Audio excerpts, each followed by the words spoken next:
जय माता दी। माँ दुर्गा को प्रसन्न करने के लिए शारदीय नवरात्रि को शुभ माना जाता है। आज यानी 7 अक्टूबर को शारदीय नवरात्रि का 5वां दिन है। इस दिन स्कंद माता की पूजा होती है। धार्मिक मान्यता है कि स्कंद माता की पूजा करने से जातकों को कार्य में सफलता प्राप्त होती है और माँ दुर्गा की कृपा सदैव बनी रहती है। साथ ही अगर आप संतान प्राप्ति की इच्छा रखते हैं तो ये मनोकामना भी अवश्य पूरी होती है। जिन लोगों को संतान प्राप्ति में बाधा आ रही हो उन्हें माँ के इस स्वरूप की पूजा करनी चाहिए।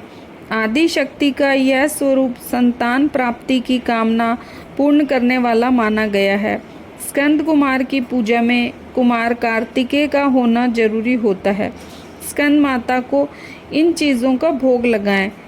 भोग स्वरूप केला अर्पित करना चाहिए। माँ को पीली वस्तुएं अति प्रिय होती हैं, इसलिए केसर डालकर खीर बनाएं और उसका भोग लगाएं। जो भक्त देवी स्कंद माता की भक्ति भाव से पूजन करते हैं उस पर देवी की कृपा होती है। देवी की कृपा से भक्त की मुराद पूरी होती है और घर में सुख शांति और समृद्धि रहती है। स्कंद माता की पूजा में धनुष बाण अर्पित करने का विशेष महत्व है। इन्हें सुहाग का सामान भी अर्पित करना चाहिए। नवरात्र के 5वें दिन लाल वस्त्र में सुहाग की सभी सामग्री, लाल फूल और अक्षत के समेत माँ को अर्पित करने से महिलाओं को सौभाग्य और संतान की प्राप्ति होती है। माँ की कृपा से बुद्धि का विकास होता है और ज्ञान का आशीर्वाद प्राप्त होता है। माँ की कृपा से पारिवारिक शांति की प्राप्ति होती है, शुभता की प्राप्ति होती है। स्कंद माता की पूजा करने के लिए नवरात्रि के 5वें दिन सबसे पहले स्नान करें और स्वच्छ वस्त्र धारण करें। पूजा स्थान में चौकी पर स्कंद माता की तस्वीर या प्रतिमा स्थापित करें। प्रतिमा को गंगा जल से शुद्ध करें। अब एक कलश में पानी लेकर उसमें कुछ सिक्के डालें और उसे चौकी पर रखें। इसके बाद स्कंद माता को रोली कुमकुम लगाएं और नैवेद्य अर्पित करें। अब माँ की आरती उतारें। आरती के बाद घर के सभी लोगों को प्रसाद बांटें। इस दिन आप श्वेत कपड़े पहनकर माँ को केले का भोग लगाएं। मान्यता है कि ऐसा करने से माँ निरोगी रहने का आशीर्वाद देती है। स्कंद माता का रूप। स्कंद माता की 4 भुजाएं हैं। दाईं तरफ की ऊपर वाली भुजा से उन्होंने अपने पुत्र स्कंद को गोद में पकड़ा हुआ है। नीचे वाली भुजा में कमल का फूल है।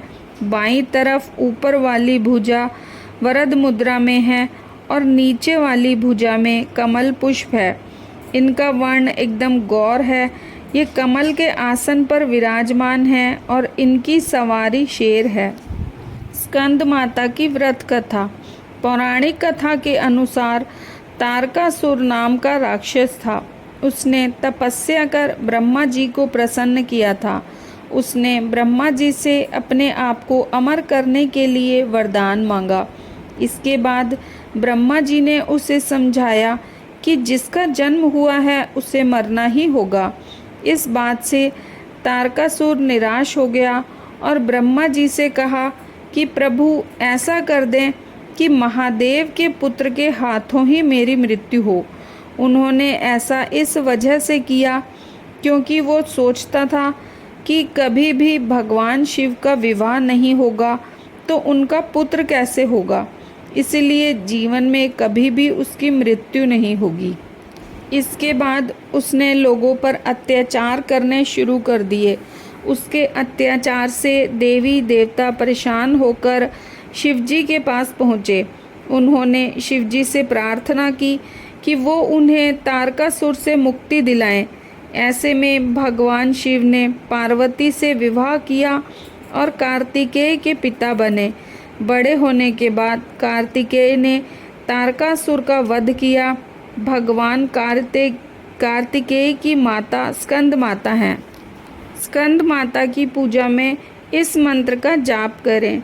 या देवी सर्वभूतेषु स्कंद माता रूपेण संस्थिता नमस्तस्ये नमस्तस्ये नमस्तस्ये नमो नमः। दुर्गा की पांचवी शक्ति स्कंद माता की जानकारी अगर आपको अच्छी लगी हो तो वीडियो को लाइक करें और कमेंट बॉक्स में स्कंद माता की जय, दुर्गा माता की जय ज़रूर लिखें।